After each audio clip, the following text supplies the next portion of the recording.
কলকাতার ঐতিহ্যবাহী অক্সফোর্ড বুক স্টোরে অনুষ্ঠিত হলো লেখিকা মোনা বন্দ্যোপাধ্যায়ের নতুন বই প্যাচওয়ার্ক ওম্যান। আনুষ্ঠানিক প্রকাশ হলো এই বইয়ের। নিউ ভয়েস প্রেস থেকে প্রকাশিত এই গ্রন্থটি নারীত্ব, সম অধিকার এবং জীবনের নানা অভিজ্ঞতার এক গভীর বিশ্লেষণ হিসেবে পাঠকের সামনে এলো। অনুষ্ঠানে উপস্থিত ছিলেন শহরের একাধিক বিশিষ্ট ব্যক্তিত্ব। সঞ্চালনার দায়িত্বে ছিলেন ঐন্দ্রিলা দত্ত। আলোচনায় অংশগ্রহণ করেন স্বাতী সেনগুপ্ত, রীতাশ্রী ঘোষ ও বৈশালী চট্টোপাধ্যায় দত্ত। বিশেষ অতিথি হিসেবে উপস্থিত ছিলেন দ্য টেলিগ্রাফ T2 এর সম্পাদক স্মিতা রায় চৌধুরী। আহাভা কমিউনিকেশনস এর উদ্যোগে আয়োজিত এই সাহিত্য সভা ছিল প্রাণবন্ত এবং ভাবনায় সমৃদ্ধ।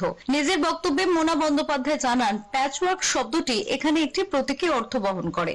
জীবনের প্রতিটি অভিজ্ঞতা, প্রেম, বিরহ, সংগ্রাম, নারীর এক একটি প্যাচ যা মিলেমিশে একজন নারীর পূর্ণ সত্তা গড়ে তোলে। Author of the book Patchwork Woman. This book is actually a story that took off from some feelings I always had about how badly women were treated in India, and even now they are the second-class citizens. They are never given the same status as men are.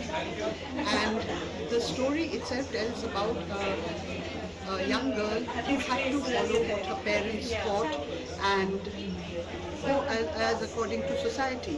And it was only after she became a widow that she found freedom. She found freedom to do what she really wanted to do. And that is what is the main theme of the book, that women should be empowered and be allowed to do what they love, even while they are living with their families, with their children.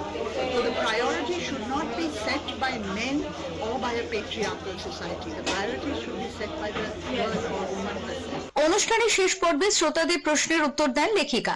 আয়োজকদের মতে patchwork woman পাঠকদের মনে দীর্ঘস্থায়ী প্রভাব ফেলবে। Bureau report, channel 10। বাংলায় নিজেদের পরিষেবা আরো বাড়ালো হায়দ্রাবাদের স্টার হসপিটাল। সোমবার কলকাতার বালিগঞ্জে চালু হলো তাদের প্রথম তথ্য কেন্দ্র এবং এয়ার অ্যাম্বুলেন্স পরিষেবা। বালিগঞ্জ সার্কুলার রোডে এই কেন্দ্রের মাধ্যমে রাজ্যের রোগীরা এখন সহজেই উন্নত